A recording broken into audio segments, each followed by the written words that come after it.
మన తెలుగు సంస్కృతి ఛానల్కి స్వాగతం. బాలలు, ఈరోజు మనం ఈ వీడియోలో 10వ తరగతి పాఠ్యాంశం రాజధర్మం అనే పాఠానికి సంబంధించిన రెండవ భాగాన్ని చెప్పుకుందాం. అంటే 7వ పద్యం నుంచి 13వ పద్యం వరకు చెప్పుకుందాం. ఇంతకు ముందు వీడియోలో 6వ పద్యం వరకు చెప్పుకున్నాం కదా మొదటి భాగంలో. ఇప్పుడు మిగిలిన పద్యాలని చెప్పుకుందాం, వినండి. ప్రజల విసి చన్న బిలువ కప్పసుల గొలుచు నమ్మి ఇండింధనంబున కాయన నెడు కలని నక్కైన అధికారి గల నృపతికి నేడు దీవులు గొన్న సమృద్ధి లేదు.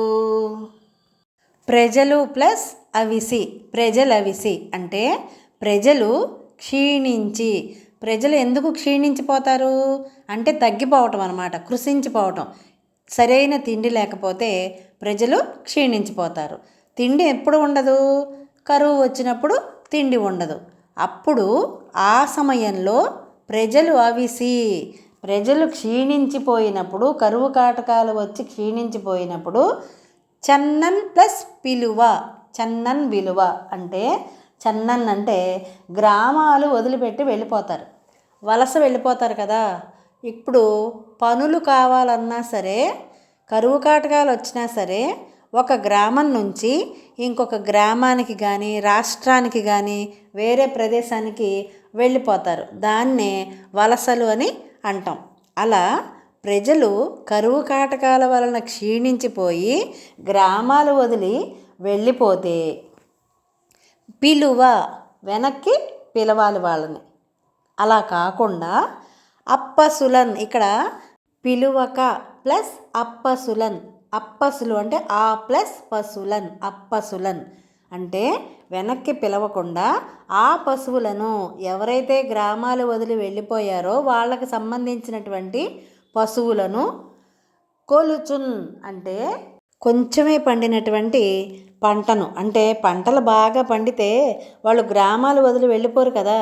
అందుకని కొద్దిగా కొంచెమైనా పండిన పంటని అమ్మి అంటే విక్రయించేసి, అమ్మేసి వాళ్ళకు సంబంధించినటువంటి పొలాలని పశువులని అమ్మేసేసి ఇండ్లింధనంబున, ఇండ్లు ప్లస్ ఇంధనంబున అంటే వాళ్ళ ఇళ్ళకి ఉన్నటువంటి కలప ఏదైతే ఉందో దాన్ని కట్టెలుగా వినియోగించుకోవచ్చు కదా. అనేడు అంటే అనుకునేటటువంటి కలని నక్కైన, కలని నక్క అంటే ఏమిటి ఇక్కడ అర్థం? యుద్ధంలో ఎవరైనా చనిపోతే వాళ్ళని పీక్కు తిందాం అని ఎదురు చూసేటటువంటి నక్కని కలని నక్క అని అంటారు. అలాగే ఇక్కడ కూడా అధికారులు ఎలా ఉంటారట? ఎవరైనా ప్రజలు వెళ్ళిపోతే వాళ్ళ పశువుల్ని పంటల్ని భూముల్ని చక్కగా మనం వినియోగించుకోవచ్చు కదా అని అనుకునేటటువంటి అధికారి గల అంటే అలాంటి అధికారులు ఉన్నటువంటి నృపతికిన్ అంటే రాజుకి. ఇక్కడ చూడండి, నేడు దీవులు అంటే నృపతికిన్ ప్లస్ 7 దీవులు అని అర్థం. అక్కడ సంధి విడగొట్టుకుంటే నృపతికిన్ అలాంటి రాజుకి 7 దీవులు కొన్న, సప్తద్వీపాల మీద 7 లోకాల మీద ఆధిపత్యం ఉన్నా సరే సమృద్ధి లేదు. సమృద్ధి అంటే ఏమిటి ఇక్కడ అర్థం? సంపదలు నిలబడవు, అభివృద్ధి అనేది ఉండదు. ఇక్కడ 7 దీవులు అంటే ఏమిటి? జంబూద్వీపం, ప్లక్షద్వీపం, శాల్మల ద్వీపం, కుశద్వీపం, క్రౌంచద్వీపం, శాఖద్వీపం, పుష్కర ద్వీపం. ఈ 7ంటిని కలిపి సప్తద్వీపాలు లేదా 7 దీవులు అని అంటారు. అంటే ఆ రాజు 7 ద్వీపాలకి, సప్తద్వీపాలకి అధిపతి అయినా సరే ప్రజలని పట్టించుకొని రాజు ఇలాగే అభివృద్ధి అనేది లేకుండా సంపదలు నిలబడకుండా ఉండిపోతాడు అని అర్థం. పద్యం చిన్నగా ఉన్నా సరే దీని భావం మాత్రం పెద్దదే. చూడండి, ప్రజలు కరువు కాటకాలతో పంటలు నష్టపోయి బతకలేక దేశం విడిచిపోతే అధికారులు పట్టించుకోవాలి. వాళ్లను వెనుకకి రప్పించి సాగుబడికి వసతులు కల్పించాలి. సాగుబడి అంటే ఏమిటి? వ్యవసాయం చేసుకోవటానికి తగిన సౌకర్యాలని కల్పించి వారు కోలుకునేటట్లు చేయాలి. అంతే తప్ప వాళ్ళు వదిలి వెళ్ళినటువంటి పశువులని ధాన్యాలని అమ్ముకుని వాళ్ళ ఇంటి కలపను వంట చెరకుగా వాడుకోవచ్చని సంతోషించే అధికారి యుద్ధ భూమిలో శవాలను పీక్కు తినే నక్కలాంటివాడు. అటువంటి అధికారులున్న పాలకులు 7 ద్వీపాలకు అంటే సప్తద్వీపాలకు అధిపతి అయినా సరే అతని సంపదలు నిలవవు అని ఈ పద్యానికి భావం. ఇప్పుడు 8వది చెంపకమాల పద్యం వినండి. ఎరుగనగున్ స్వశక్తి నవనీసుడు 4 పాళ్ళ 3 పాళ్ళెరుగక మోచినట్టి పనికిష్ట సుహృత్తతి దెల్పనొక్క పాలెరుగనగున్నయాఢ్యమతి నిట్లు నిరాగ్రహుడైన జేయునెత్తరి విపదుగ్రదండ పరతంత్రుడుగాక చిరంబు రాజ్యమున్. ఎరుగనగున్, ఎరుగన్ ప్లస్ అగున్, ఎరుగనగున్ తెలుసుకోవాలి. ఏం తెలుసుకోవాలిట? స్వశక్తి నవనీసుడు, స్వశక్తిన్ ప్లస్ అవనీసుడు. అవనీసుడు అంటే ఎవరు? అవని ప్లస్ ఈసుడు, అవనీసుడు. అవని అంటే భూమి, భూమి, ధర, పృథ్వీ ఇవన్నీ కూడా అవని అనేదానికి పర్యాయ పదాలు. అవనీసుడు అంటే భూమికి ఈశ్వరుడు, అంటే భూమికి పతి అయినవాడు. ఎవరు? రాజు. రాజు అనేవాడు ఏం చేయాలట? ఎరుగనగున్ స్వశక్తి, స్వశక్తితో తెలుసుకోవాలట. ఏం తెలుసుకోవాలి? 4 పాళ్ళ 3 పాళ్ళు. 4 పాళ్ళు, పాళ్ళు అంటే భాగాలు అని అర్థం. 4 పాళ్ళల్లో 3 పాళ్ళు అంటే 3 భాగాలని రాజు స్వశక్తితో తెలుసుకోవాలట. ఎరుగక మోచినట్టి పనికి, ఇక్కడ ఎరుగక మోచినట్టి పనికి 4 భాగాల్లో 3 భాగాలు రాజు స్వశక్తితో తెలుసుకోవాలి. ఇంకా మిగిలిన 1 భాగం మోచినట్టి పనికి అంటే ఏమిటి? చేయాలి అని పూనుకున్నటువంటి పనికి ఎలా తెలుసుకోవాలట? ఇష్ట సుహృత్తతి, ఇష్ట అంటే ఇష్టమైనటువంటి, సుహృత్తతి, సుహృత్ ప్లస్ తతి అంటే ఇష్టమైనటువంటి స్నేహితుల సమూహం. సుహృత్తతి అంటే స్నేహితుల సమూహం. తెల్పన్ అంటే తెలిపితే, నొక్క పాలెరుగక, తెల్పన్ ప్లస్ ఒక్క పాలు అని అర్థం. ఇక్కడ సంధి చేస్తే అలా విడదీసుకోవాలి మనం. తెల్పన్ తెలిపితే, ఒక్క పాలు మిగిలిన 1 భాగం కూడా అంటే 3 భాగాలు రాజు తన స్వశక్తితో తెలుసుకుంటాడు కదా, మిగిలిన 1 భాగము ఇష్టమైనటువంటి స్నేహితుల ద్వారా తెలుసుకోవాలట.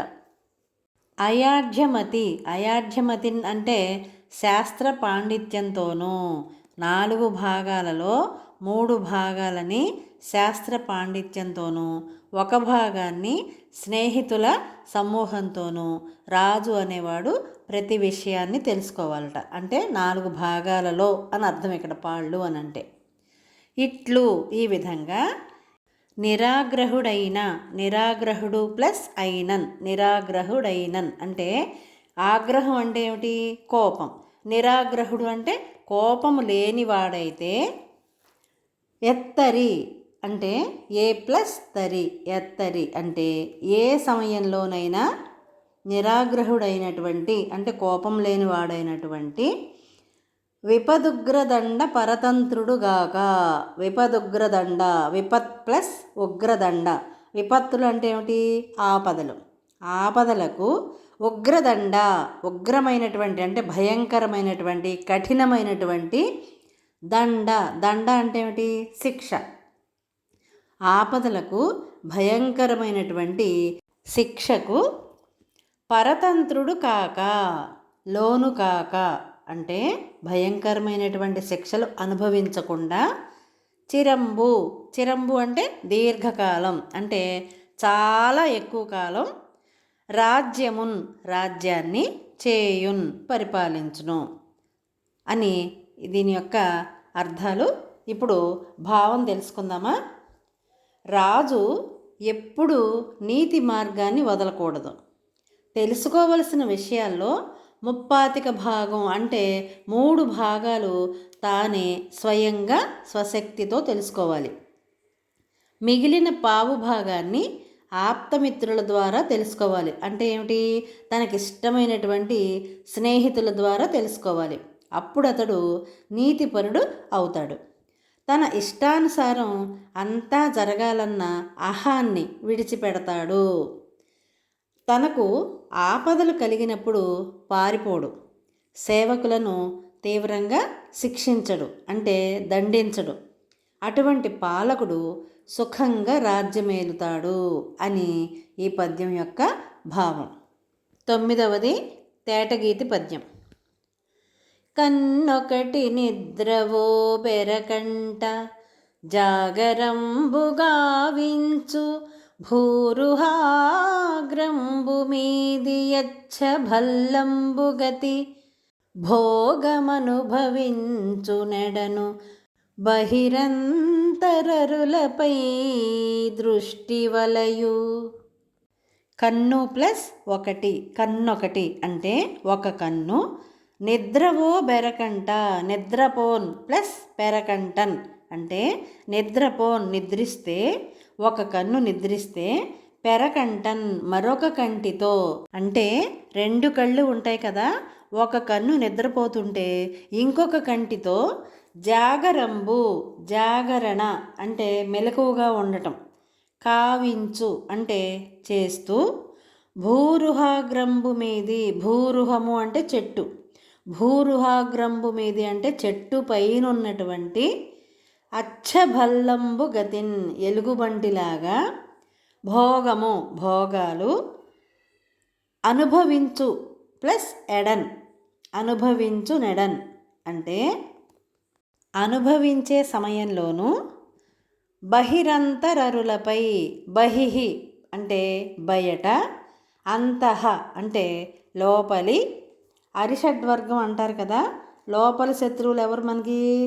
బహిరంగంగా కనిపించే శత్రువులు ఎదురుగుండా కనిపిస్తూ ఉంటారు మనకి, కానీ అంతఃశత్రువులు అరిషడ్వర్గం అంటారు వాటిల్ని.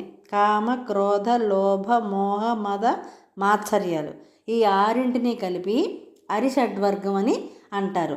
ఇవి మనలో ఉండేటటువంటి కనపడని శత్రువులు అన్నమాట.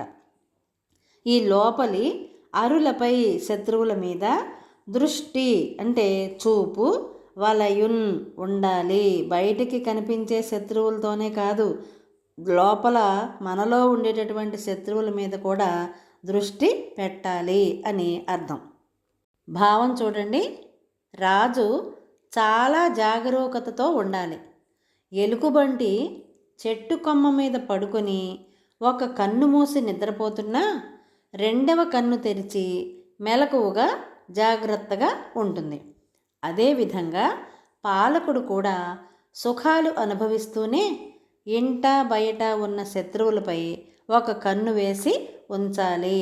అంటే పరిస్థితులన్నింటినీ జాగ్రత్తగా పరిశీలిస్తూ ఉండాలి అని అర్థం. 10వది ఆటవెలది పద్యం.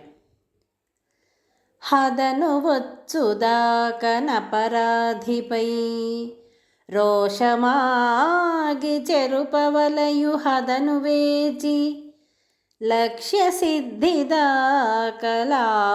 శరమాగి కాడ విడుచు వింటివాడువోలే. హదను అంటే సమయం, వచ్చుదాకా వచ్చేంత వరకు, సమయం వచ్చేంత వరకు, అపరాధిపై వచ్చుదాకన్ ప్లస్ అపరాధిపై ఇక్కడ సంధి విడగొట్టుకోవాలి. అపరాధిపై అంటే తప్పు చేసిన వారిపై, రోషమాగి రోషము ప్లస్ ఆగి రోషమాగి కోపాన్ని ఆపుకొని, హదను వేచి చెరపవలయు హదను వేచి సమయం చూచి, చెరుపన్ వలయున్ చెరుపన్ ప్లస్ వలయున్ చెరుపవలయున్ నాశనం చేసి తీరవలసిందే. అంటే ఏంటి? సమయం వచ్చే వరకు వేచి చూసి తప్పు చేసిన వాడి మీద కోపాన్ని ఆపుకునైనా సరే సమయం చూసి వాడిని నాశనం చేయాలి. లక్ష్య సిద్ధి దాకా అంటే లక్ష్యం సిద్ధించే వరకు, మనం ఏ పనినైతే అనుకుంటామో ఆ పనిని సాధించే వరకు, వింటివాడు అంటే విలుకాడి వలె, అంటే ఏంటి, బాణాన్ని వదిలిపెడతాడు కదా, బాణం వేసే వాళ్ళని విలుకాడు అని అంటారు. అలా విలుకాని వలె లావునన్ బలంగా, శరమున్ బాణాగ్రభాగాన్ని, బాణ ప్లస్ అగ్రభాగం, బాణాగ్రభాగాన్ని అంటే బాణం యొక్క కొన భాగాన్ని ఆగి లాగి, కాడన్ ఆ బాణాన్ని, విడుచున్ వదులును.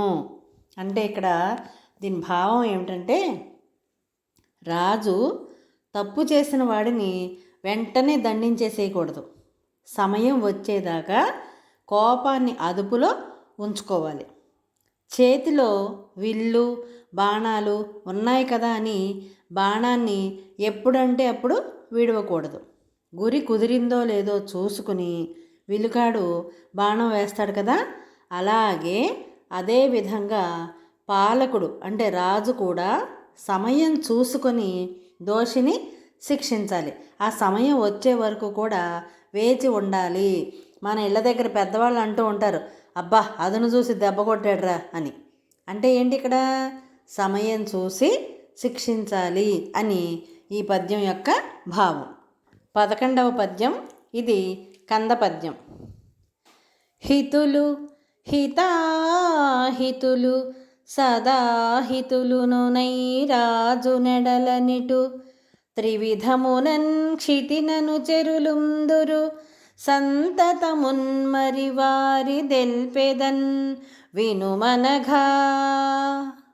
అనఘా, అనఘా అంటే పాపము లేనివాడా, అఘము అంటే పాపము, అనఘము అంటే పాపము లేనిది. అనఘా అంటే పాపము లేనివాడా అంటే ఓ పుణ్యాత్ముడా, రాజు నెడలున్ రాజునకు, త్రివిధమునన్ 3 రకాలుగా, అనుచరులు అంటే అధికారులు, క్షితినన్ క్షితి అంటే లోకం, ఈ లోకంలో, ఉందురు ఉంటారు, రాజు దగ్గర 3 రకాలైనటువంటి అధికారులు ఉంటారట. ఎవరు వాళ్ళు? హితులు, హితులు అంటే హితము అంటే మంచి, రాజు యొక్క క్షేమం కోరేవాళ్ళు, రాజు యొక్క మేలు కోరేవాళ్ళు. హితాహితులు, హిత ప్లస్ అహితులు, హితము అంటే మంచి, అహితము అంటే చెడు. హితాహితులు అంటే మంచిని కోరుకునేవాళ్ళు, చెడుని కోరుకునేవాళ్ళు, ఇద్దరు కూడా ఉంటారు. అలాగే సదాహితులు, ఎల్లప్పుడూ కూడా, సదా ప్లస్ అహితులు, సదాహితులు అంటే ఎల్లప్పుడూ చెడు కోరుకునేవాళ్ళు. చూడండి 3 రకాలు ఎవరంటే, హితులు అంటే మేలు కోరుకునేవాళ్ళు, హితాహితులు అంటే మేలు కోరుతున్నట్లుగానే ఉంటారు, కానీ ఎవరైనా వాళ్ళకి ఏదైనా ఆశ చూపిస్తే మళ్ళీ వెంటనే రాజుకి కీడు చేసేయటానికి వెనుకాడని వాళ్ళు. ఇంకొకళ్ళు సదా అహితులున్ అంటే ఎల్లప్పుడూ కూడా, ఎప్పుడు కూడా రాజు యొక్క చెడునే కోరుకునేవాళ్ళు ఉంటారు అని ఈ పదాలకి అర్థం. భావం చూడండి. ఓ పుణ్యాత్ముడా, రాజు దగ్గర ఉండే అనుచరులు 3 రకాలుగా ఉంటారు. ఒకరు హితులు, వీళ్ళెప్పుడూ కూడా రాజు మేలే కోరతారు. రెండవ వారు హితాహితులు, అంటే వీళ్ళు రాజు మేలు కోరుతూనే ఇతరుల ప్రలోభాలకు లోనై, అంటే ఏదైనా లంచం కానీ ఏదైనా వస్తువు కానీ ఇస్తాము అనే ఆశ చూపించారనుకోండి, వెంటనే ఏం చేస్తారు, రాజుకి కీడునే చేయటానికి ముందుకొచ్చేస్తారు. మూడవ వారు అహితులు, అంటే వీళ్ళెప్పుడు కూడా రాజు యొక్క మేలుని కోరుకోరు. ఇలా 3 రకాల అధికారులు కానివ్వండి, అనుచరులు కానివ్వండి, రాజు దగ్గర ఉంటారు అని చెప్తున్నారు. 12వది చంపకమాల పద్యం. హితులు భిషగ్రహజ్ఞబుధ బృంద కవీంద్ర, పురోహితుల్ హితాహితులు, ధనార్జనాది నృపకృత్య నియుక్తులు, వెండి కేవలాహితులు, దశావశార్పిత సమృద్ధ, రమాభరణేచ్ఛులౌటనాహితమును, నట్లకాజతుర వృత్తి జరించుట నీతిరేనికిన్. హితులు అంటే మంచివాళ్ళు, భిషగ్రహజ్ఞ భిషక్ ప్లస్ గ్రహజ్ఞులు. భిషక్కులు అంటే వైద్యులు, గ్రహజ్ఞులు అంటే ఏమిటి? గ్రహచారం తెలిసిన వాళ్ళు. బుధ అంటే పండితులు, బుధులు అంటే పండితులు అని అర్థం. బృంద కవి ప్లస్ ఇంద్రులు. బృంద కవీంద్రులు అంటే కవి ప్లస్ ఇంద్రులు, కవీంద్రులు సవర్ణ దీర్ఘ సంధి అవుతుంది. బృంద కవీంద్రులు. బృందము అంటే ఏమిటి? సమూహం, కవుల యొక్క బృందము లేదా కవుల యొక్క సమూహము అని అర్థం. పుర ప్లస్ హితులు. పురోహితులు అంటే ఎవరు? బ్రాహ్మణులు. హితులు అంటే మేలు కోరేవాళ్ళు. వీళ్ళందరూ కూడా రాజు యొక్క మేలుని కోరేవాళ్ళు. ఇక్కడ రాజు మేలు కోరటం అంటే ఏమిటి అర్థం? రాజ్యం యొక్క మేలుని కోరుకుంటున్నారు అని అర్థం. తర్వాత ధనార్జనాది నృప. ధనార్జన ప్లస్ ఆది. ధన ప్లస్ ఆర్జన ప్లస్ ఆది. రెండు సందులు ఉన్నాయి ఇందులో. ధనార్జనాది అంటే డబ్బు సంపాదించటం అనే ఆదాయ శాఖ అధికారులు. నృప. నృప అంటే రాజు యొక్క కృత్య కార్యంలో అంటే రాచకార్యంలో లేదా రాజు యొక్క పనిలో నియుక్తులు అంటే నియోగింపబడిన వారు. అంటే నువ్వు ఈ పని చెయ్యి, నువ్వు ఈ పని చెయ్యి అని చెప్పి నియోగింపబడిన వారు. హిత ప్లస్ అహిత. హితము అంటే మంచి, అహితము అంటే చెడు, శుభాశుభాలను కోరేవారు.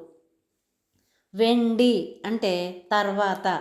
ఇక్కడ వెండి అంటే లోహం కాదు, మనం వస్తువులు ఆభరణాలు చేయించుకుంటాం కదా లోహంతో, ఆ వెండి లోహం కాదు.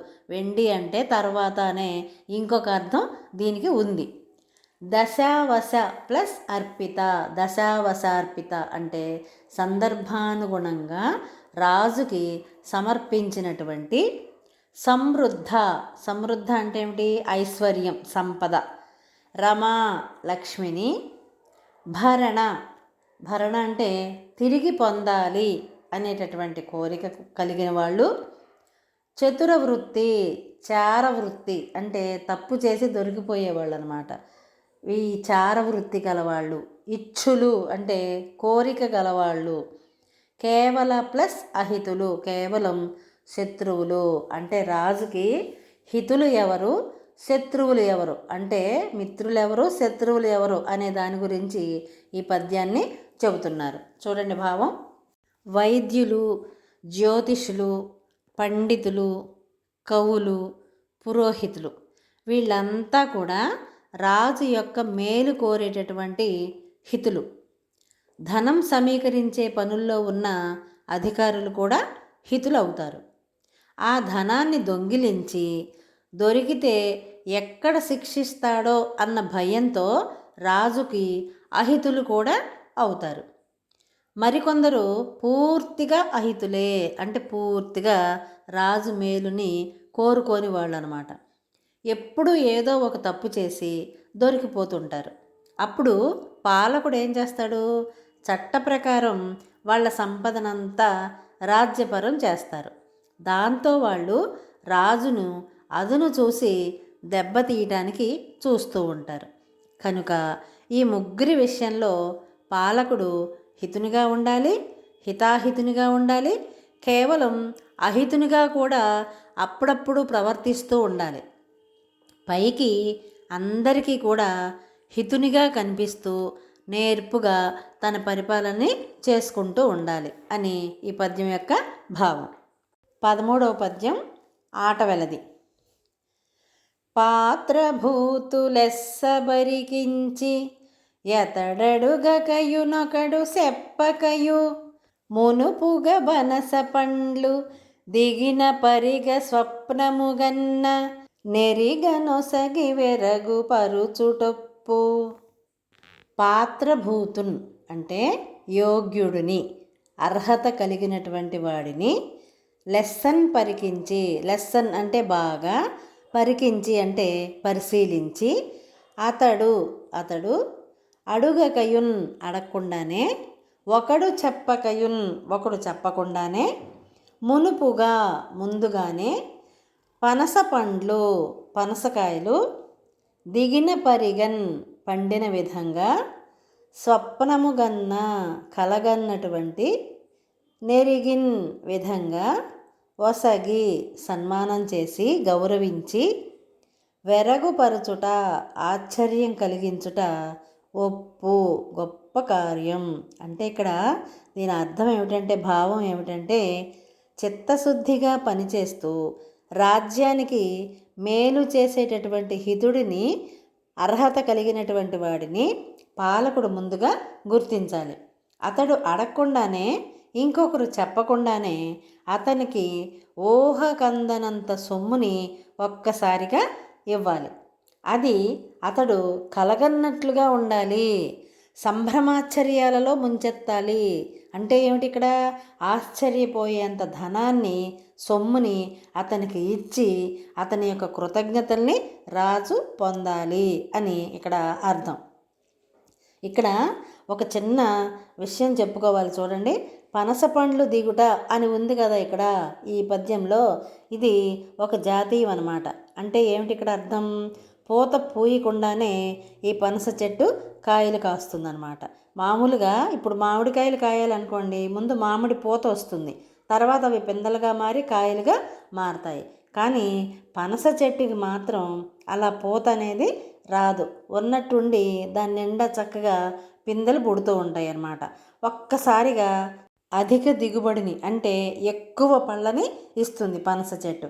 అలాగే పాలకుడు కూడా హితులను అకస్మాత్తుగా గౌరవించి వాళ్ళకి ఆశ్చర్యం కలిగించాలి అని ఇక్కడ యామునాచార్యుడు తన కుమారునికి వివిధ రకాలైనటువంటి రాజధర్మాన్ని బోధించాడు. ఒక్కసారి ఈ రాజధర్మాలన్నింటినీ కూడా పునశ్చరణ చేసుకుందామా? చూడండి, రాజు అనేవాడు ప్రజలను విసుక్కోకుండా, కష్టాల్లో ఉన్నప్పుడు వాళ్ళు తమ బాధలు చెప్పుకున్నప్పుడు వాటిని చక్కగా శ్రద్ధగా విని వాళ్ళ బాధని పోగొట్టాలి. అలాగే ముఖ్యమైనటువంటి పనులను కానీ బాధ్యతలను కానీ చెడ్డవాళ్ళకి అప్పగించకూడదు. తర్వాత చెప్పిన ధర్మం, ముందు గొప్ప స్థాయిలో ఒక వ్యక్తిని ఉంచి తరువాత అతని స్థాయిని తగ్గించకూడదు. ఒకవేళ అలా చేస్తే ఆ పాలకుడి పట్ల, అంటే ఆ రాజు పట్ల అతను ద్వేషాన్ని పెంచుకుంటాడు. అందుకని ఏం చేయాలి? అతని ప్రవర్తనను గమనిస్తూ క్రమంగా అతని స్థాయిని పెంచుతూ సమయానికి తగ్గట్లుగా పనులు చేయించుకోవాలి. తర్వాత రాజధర్మం, రాజు అన్నీ తానే నీతిని ఊహించి అమలు చేసుకోవాలి. ఎందుకంటే కృష్ణదేవరాయల కంటే సమర్థుడైనటువంటి మహామంత్రి తిమ్మరుసు దొరికాడు. అందరికీ అలా ఉండదు కదా. ఇక్కడ ఒక విషయం గమనించాలి. గుమ్మడికాయ అంత ముత్యాన్ని ధరించాలంటే మనకి ఎంత ఇబ్బందిగా ఉంటుందో, అలాగే గుణహీనుడైనటువంటి వాడిని మంత్రిగా చేస్తే రాజు కూడా అలాగే ఇబ్బంది పడతాడు అనేది ఇంకొక రాజధర్మం. మరొకటి చూడండి, ఏ పనైనా సరే మనం డబ్బులతోటి, అంటే ధనంతో చేయించుకోలేం. కొన్ని పనులు మాత్రం అవుతాయి. అధికారుల సహాయం కూడా మనకి కావాలి. అందుకనే అలాంటి మంచిగా పనిచేసేటటువంటి, నీతి నిజాయితీగా ఉండేటటువంటి అధికారులకి చక్కగా వాళ్ళకి తగిన వేతనాన్ని ఇచ్చి వాళ్ళ పట్ల పిసినారితనాన్ని కానీ క్రూరత్వాన్ని కానీ ప్రదర్శించకుండా ఉండాలి. అలాగే సత్ప్రవర్తన, నిబద్ధత కలిగి ఉండి వాళ్ళతోటి మిత్రత్వం, అంటే స్నేహంగా ఉండాలి అనేది ఇంకొక రాజధర్మం. కొందరు రాజు పక్కన చేరి వాళ్ళ స్వార్థం కోసం, వాళ్ళ అవసరాలు గడుపుకోవటం కోసం ఇతరుల మీద ఎప్పుడు చాడీలు చెప్తూ ఉంటారు. ఆ చాడీలు చెప్పినప్పుడు వెంటనే వినేసేసి వాళ్ళని ఉద్యోగంలో నుంచి తొలగించకూడదు. వాళ్ళని ఏం చేయాలి? ఒక కంట కనిపెడుతూ ఉండాలి ఎప్పుడు కూడా. అంతేకాదు, వాళ్ళ వల్ల ప్రమాదం లేదు అనుకున్న చోట వాళ్ళని నియమించాలి. ఇంకొక రాజధర్మం చూడండి, దేశాన్ని చక్కగా అభివృద్ధి పదంలో నడిపిస్తూ ఆదాయాన్ని పెంచాలి. అలాగే పంటలు పండించేటటువంటి రైతుల కోసం చెరువులని, కాలువలని తవ్వించాలి. పేదవాళ్ళ యొక్క ఆర్థిక స్థితిని మెరుగుపరచాలి. దేశంలో కరువు కాటకాలు వచ్చి ప్రజలందరూ కూడా గ్రామాలకి గ్రామాలు వదిలిపెట్టేసి వెళ్ళిపోతుంటే వాళ్ళని చక్కగా వెనక్కి పిలిచి వాళ్ళకి తగిన సౌకర్యాలు వసతులు అన్నీ కల్పించి వాళ్ళు మళ్ళీ యథాస్థితికి అంటే మంచి ఉన్నత స్థితికి చేరుకునేలాగా చెయ్యాలి. అంతేగాని వాళ్ళవన్నీ కూడా వాళ్ళ కలప, ఇంటికి సంబంధించినటువంటి కలప, ధాన్యాలు, పశువులు వీటన్నింటినీ కూడా అమ్ముకోవచ్చు అనే ఆలోచన అనేది రాకుండా ఉండాలి. అలాంటి వాళ్ళు, అలాంటి అధికారులు యుద్ధ భూమిలో శవాలను పీక్కు తినే నక్కలాంటి వాళ్ళు అని చెప్పి, ఒకవేళ అటువంటి అధికారులు ఉన్నటువంటి రాజు ఎంతటి సంపన్నుడైనా సరే అతని సంపదలు నిలబడవు అని కూడా ఈ రాజధర్మంలో చెప్పబడింది. ఇంకా ఏం చెప్పారు? రాజు అనేవాడు ఎప్పుడూ కూడా నీతి మార్గాన్ని వదిలిపెట్టకూడదు. తెలుసుకోవలసిన విషయాల్లో వాళ్ళ మీద ఆధారపడకుండా 35% తనే స్వశక్తితో తెలుసుకోవాలి. మిగిలిన భాగాన్ని తన స్నేహితుల ద్వారా, ఇష్టమైనటువంటి స్నేహితుల ద్వారా తెలుసుకోవాలి. అప్పుడే సుఖంగా రాజ్యాన్ని ఏలగలుగుతాడు అలాంటి రాజు. తర్వాత రాజు అనేవాడు చాలా జాగరూకతతో, అంటే అప్రమత్తంగా ఉండాలి, జాగ్రత్తగా వ్యవహరించాలి. ఎలా? ఎలుగుబంటి చెట్టు కొమ్మ మీద పడుకుని ఒక కన్ను మూసి నిద్రపోతున్నా సరే రెండవ కన్ను తెరిచి మెలకువగా ఉంటుంది. అలాగే పాలకుడు సుఖాలు అనుభవిస్తూనే ఇంటా బయట ఉన్నటువంటి శత్రువులపై ఒక కన్ను వేసి ఉంచాలి, వాళ్ళని గమనిస్తూ ఉండాలి అని చెప్పి ఇంకొక ధర్మం చెప్పబడింది. ఇంకొక రాజధర్మం చూడండి. రాజు తప్పు చేసిన వాడిని వెంటనే శిక్షించకూడదు.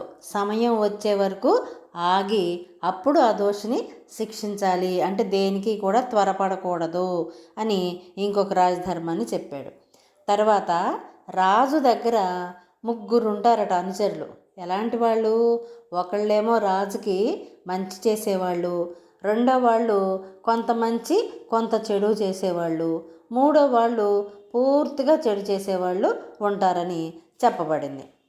మరొక రాజధర్మం, రాజు దగ్గర హితులు ఉంటారు, అహితులు ఉంటారు. అంటే మంచివాళ్ళు ఉంటారు, చెడ్డవాళ్ళు ఉంటారు. అయినా సరే రాజు మాత్రం అందరితోటి మంచిగానే ఉంటూ నేర్పుతోటి పరిపాలనని సాగించాలి అని చెప్పారు. చివరి రాజధర్మం ఏమిటంటే రాజు చిత్తశుద్ధిగా పనిచేయాలి.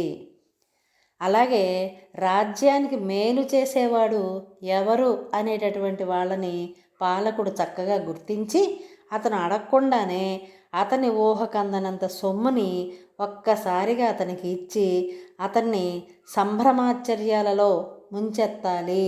అంటే ఏంటి ఇక్కడ అర్థం? తనకి పుష్కలంగా డబ్బుని లేకపోతే సంపదని ఇచ్చి అతని యొక్క కృతజ్ఞతలు పొందాలి, అతని యొక్క సేవల్ని ఇంకా రాజ్యానికి ఉపయోగించుకునేలాగా ప్రవర్తించాలి రాజు అని యామునాచార్యుడు తన కుమారుడికి ఈ రాజధర్మాలన్నీ కూడా చక్కగా చెప్పి సింహాసనాన్ని అప్పగించాడు. బాగుంది కదా పాఠం? మరి మనం కూడా ఇందులో చెప్పినటువంటి మంచి మంచి విషయాలను ఆచరించి చక్కగా ఉన్నతంగా ఎదగాలి. పాఠం అర్థమైంది కదా? ఇలాంటి మరిన్ని వీడియోల కోసం చూస్తూనే ఉండండి మన తెలుగు సంస్కృతి ఛానల్. జై హింద్, జై భారత్.